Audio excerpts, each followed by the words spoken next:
Olá, alunos do Colégio Francano. Vamos para mais uma aula de redação. Esse bimestre nós estamos tratando do assunto de carta. Nosso gênero está sendo carta.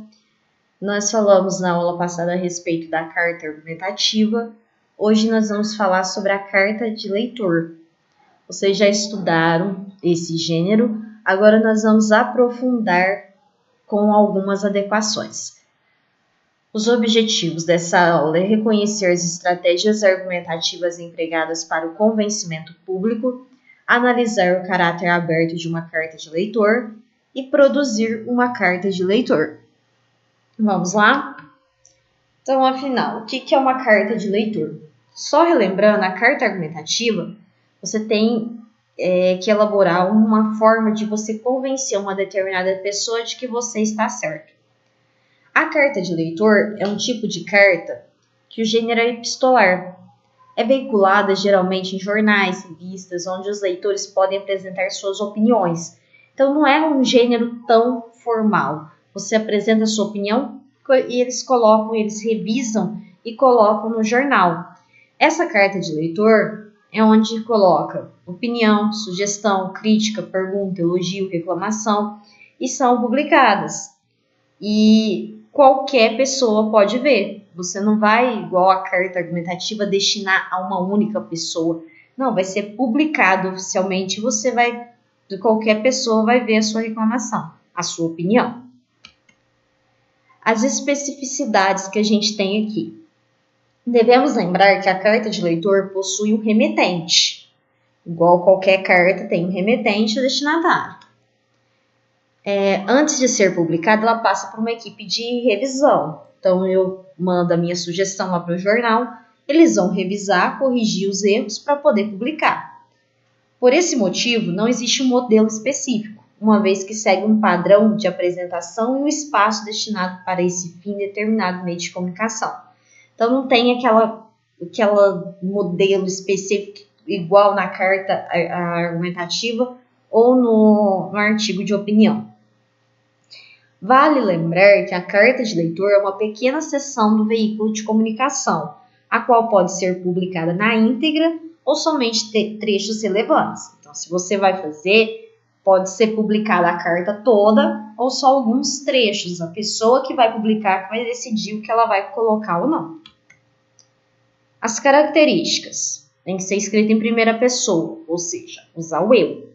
Temas atuais. Não posso falar de uma coisa que aconteceu há 1000 anos atrás. Se eu for falar uma coisa que aconteceu há algum tempo atrás, eu tenho que relacionar com o tema de hoje. Linguagem simples, clara e objetiva. Não posso escrever gíria, mas eu tenho que escrever com uma linguagem clara.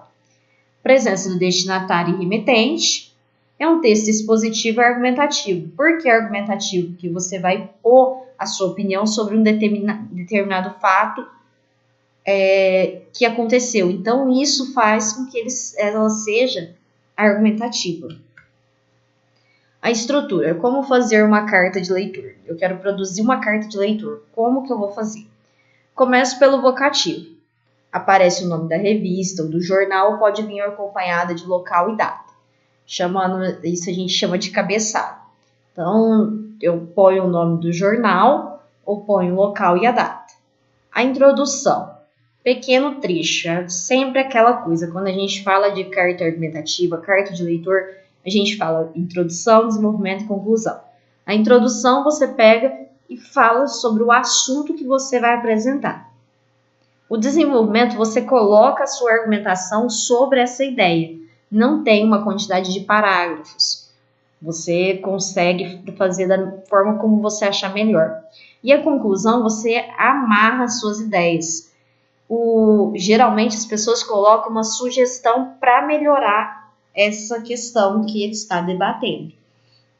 E na despedida coloca algumas saudações, atenciosamente, cordialmente, e a assinatura. O leitor assina seu nome, o qual pode aparecer de forma de sigla. Por exemplo, o Afonso Miguel Pereira pode aparecer dessa forma. Não? Às vezes eles não colocam o nome completo da pessoa. Um exemplo, São Paulo, 12 de dezembro de 2013. Caros editores da revista Viagens e Lazer. Então, eu estou destinando a minha carta aos editores da revista. Antes de mais nada, gostaria de agradecer a matéria publicada no mês de outubro, intitulada Lugares Inóspitos do Planeta, pela riqueza de detalhes e as fotos acrescidas ao texto.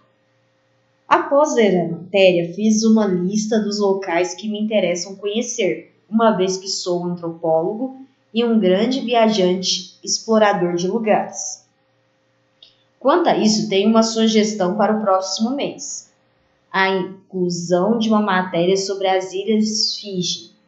Estive ali durante 2 anos de minha vida e pude contemplar belezas naturais estonteantes. Parabéns pelo trabalho, agradeço pela atenção. Jorge Ribeiro, Porto Alegre, Rio Grande do Sul. Então ele fez uma carta para a revista dando uma sugestão sobre uma coisa que eles poderiam colocar no próximo mês. É uma excelente atitude, uma excelente sugestão, e as revistas agradecem essas cartas. Jornais também. Então, se vocês quiserem fazer alguma sugestão para alguma revista de moda, de teatro, de vendas e etc. Aqui eu coloquei outro exemplo.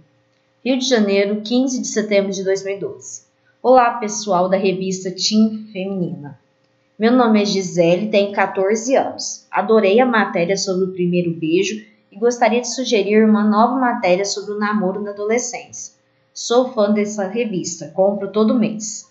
Além dessas matérias importantes na adolescência, adoro a seção de modas e acessórios. Já pensaram em ter um espaço para reciclagem de artigos de moda? Tenho feito algumas adaptações nas roupas e acessórios que tenho no guarda-roupa e tem sido um sucesso com a galera. Abraços e até a próxima. Gisele Matias Albuquerque, Natal, Rio Grande do Norte. Também fez uma sugestão, além de falar que é fã da revista, compra todo mês. Então, isso é uma carta de leitor. Observa que a questão das reticências tem 3. Porque o gênero não precisa ser formal. Ele tem que ser claro e, às vezes, com a expressividade da fala. Resumindo tudo o que nós aprendemos hoje a respeito da carta de leitor. Elas são concisas e diretas, não são longas. Divulgam opinião favorável ou contrária. Podem solicitar a publicação em uma revista ou alguma matéria de interesse. Apresenta título. Está sujeita a uma seleção para cortar ou não. É em primeira pessoa e traz identificação completa do autor. E deve ser datado, tem que ter data. Essa é a aula de hoje. Eu espero que vocês tenham aprendido bastante e realizem todas as atividades. Um grande abraço da professora Letícia.